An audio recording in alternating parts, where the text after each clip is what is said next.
kerajaan surga.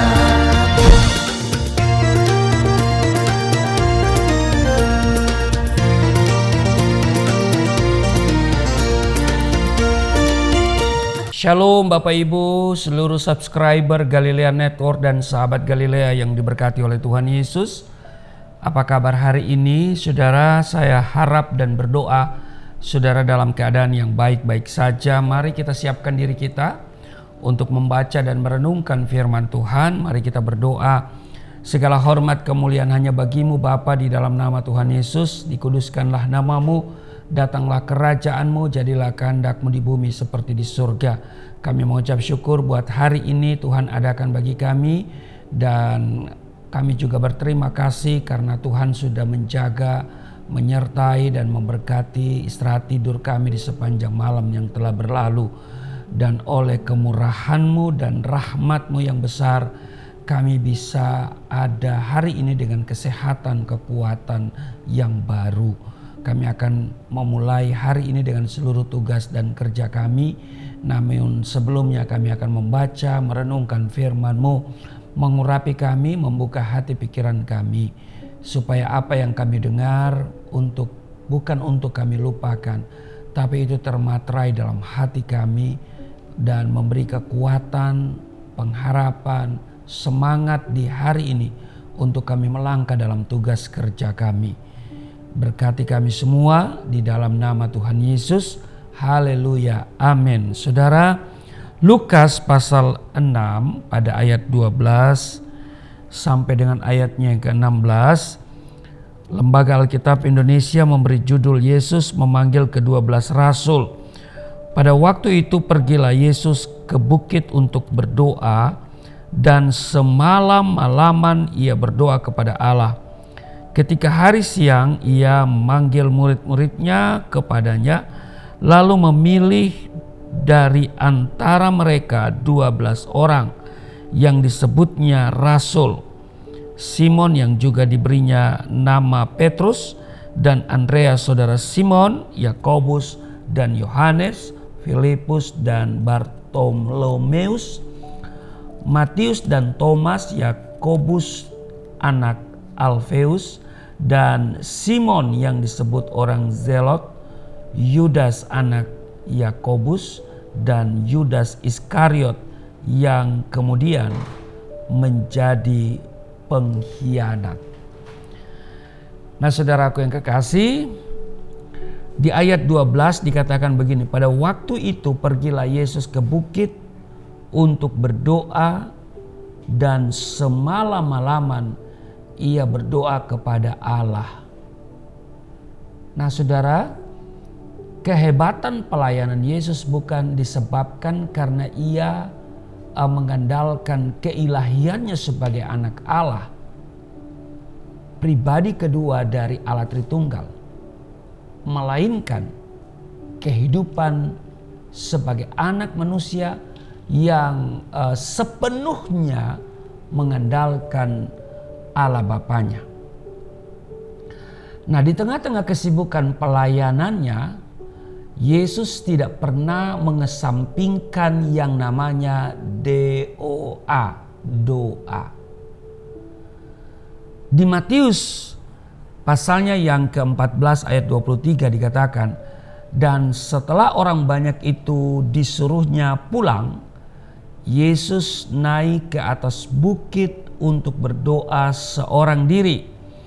Ketika hari sudah malam, ia sendirian di situ. Bahkan saat tergantung di atas kayu salib dan pada hembusan nafas terakhirnya, Yesus pun masih berdoa. Saat ini ketika berada di surga, Yesus terus berdoa. Mengapa? Karena ia hidup senantiasa untuk menjadi pengantara. Demikian tertulis dalam Ibrani pasalnya yang ke-7 pada ayatnya yang ke-25. Saudara, jika kita rindu memiliki kehidupan yang berkualitas, kita pun harus mendisiplinkan diri dalam hal berdoa. semakin disiplin berdoa, semakin kita mengenal kehendak, rencana, dan kuasa Tuhan. Pertanyaannya, bisakah? Saudara, disiplin berdoa pasti dilakukan oleh setiap orang percaya karena Yesus sudah memberikan Roh Kudus-Nya untuk membantu kita dalam berdoa. Jadi sebenarnya kita bisa melakukan disiplin berdoa itu. Maka itu di dalam Roma pasal 8 ayat 26 dikatakan, demikian juga Roh membantu kita dalam kelemahan kita. Sebab kita tidak tahu bagaimana sebenarnya harus berdoa. Tetapi Roh sendiri berdoa untuk kita kepada Allah dengan keluhan-keluhan yang tidak terucapkan. Jadi Roh Kuduslah yang akan mengingatkan dan membangkitkan kerinduan kita untuk berdoa. Ketika kita taat terhadap tuntunan Roh Kudus, Ia akan menolong kita mengembangkan sikap disiplin dalam berdoa. Kita akan diajar dan mengalami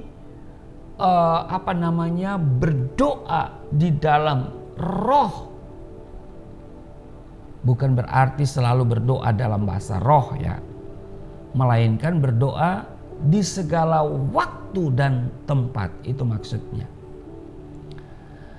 Nah, ketika kita secara konsisten mendisiplinkan diri dalam berdoa, Roh Kudus akan membawa kita kepada level yang lebih tinggi, di mana melakukan kehendak Tuhan akan menjadi suatu kegemaran bagi kita. Akhirnya kita pun akan menjadi saluran kuasa Roh Kudus, ya kan, yang bekerja sebagaimana janjinya di dalam Yohanes pasal 14 ayat 12, melakukan pekerjaan-pekerjaan yang aku lakukan, ya kan, bahkan pekerjaan-pekerjaan yang lebih besar daripada itu. Jadi kita juga, saudara dan saya, dapat melakukan pekerjaan-pekerjaan yang Yesus lakukan. Bahkan pekerjaan-pekerjaan yang lebih besar daripada itu. Tanpa disiplin berdoa, mustahil kita bisa melakukan kehendak Tuhan dalam hidup ini. Amin. Karena itu saudaraku yang kekasih, mari kita mulai mendisiplinkan diri kita untuk membangun hubungan dengan Tuhan di dalam doa. Setiap pagi tayangan ini dapat membantu saudara untuk bersama-sama dengan saya kita berdoa dan kita membaca, merenungkan firman Tuhan. Amin. Tuhan Yesus memberkati. Mari kita berdoa. Bapa, di dalam nama Tuhan Yesus, hari ini kami diingatkan untuk tidak mengabaikan doa. Karena doa adalah nafas kehidupan orang percaya. Dan tidak ada perkara yang mustahil ketika kami berdoa. Sebab Roh Kudus akan membantu kami, menolong kami. Dan juga tolong kami Tuhan ketika kami punya hasrat kerinduan untuk melakukan doa. Sebab berdoa di waktu pagi ada banyak orang yang mengalami kesulitan. Tetapi ketika kami mau mendisiplinkan diri, Roh Kudus akan menolong kami. Terpujilah Engkau, berkati seluruh sahabat Galilea, seluruh subscriber Galilea Network. Kiranya hari ini mereka ada di dalam penyertaan perlindungan Tuhan sempurna. Apa yang mereka kerjakan Tuhan buat berhasil. Mereka tidak mengalami celaka, mereka terpelihara, mereka tidak sakit-sakitan. Mereka tidak kekurangan. Di dalam nama Tuhan Yesus, seluruh sahabat Galilea di mana saja mereka berada, Engkau menyertai dalam tugas dan kerja mereka. Terpujilah Engkau di dalam nama Tuhan Yesus. Haleluya. Amin.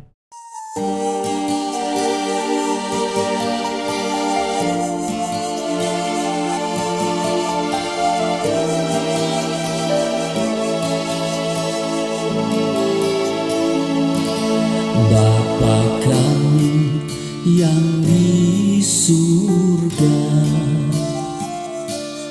dimuliakanlah nama-Mu. Datanglah kerajaan, jadilah kehendak-Mu di bumi seperti di surga.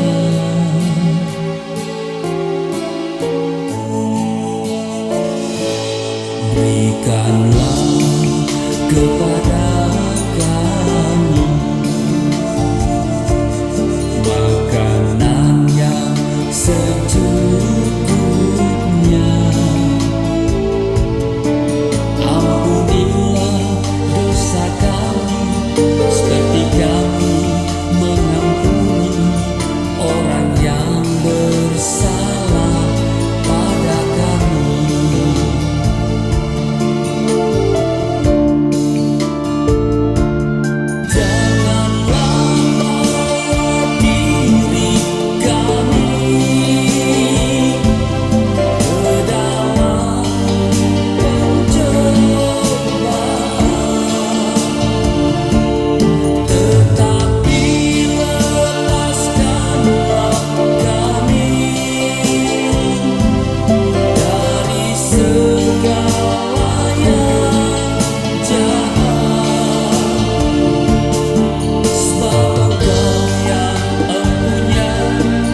Kerajaan